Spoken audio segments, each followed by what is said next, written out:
തൻ്റെ കമ്പനിയിൽ നിന്ന് ബ്രെയിൻ ചിപ്പ് ലഭിച്ച ആദ്യ മനുഷ്യൻ സുഖം പ്രാപിക്കുന്നതായി എലോൺ മസ്കിൻ്റെ സ്ഥിരീകരണം പുറത്തു വന്നതിന് പിന്നാലെ പുതിയ പരീക്ഷണവുമായി ബന്ധപ്പെട്ട ആശങ്കകളും വർദ്ധിക്കുന്നു.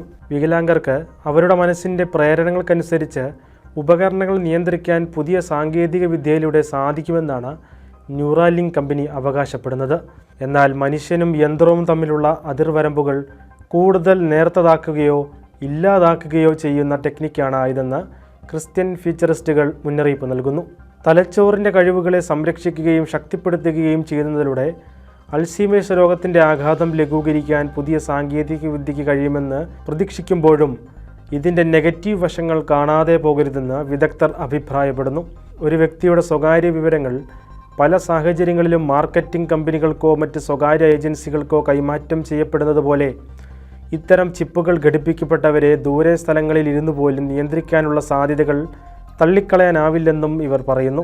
ഒരു വ്യക്തിക്ക് തൻ്റെ മൊബൈൽ ഫോൺ ആവശ്യമുള്ളപ്പോൾ ഉപയോഗിക്കുകയും അല്ലാത്തപ്പോൾ ഓഫ് ചെയ്ത് മാറ്റിവെക്കുകയും ചെയ്യാം. എന്നാൽ മനുഷ്യ ശരീരത്തിൽ സാങ്കേതികവിദ്യ ഘടിപ്പിക്കുന്നത് ഹാക്ക് ചെയ്യാനും ട്രാക്ക് ചെയ്യാനുമുള്ള സാധ്യത വർദ്ധിപ്പിക്കുന്നു.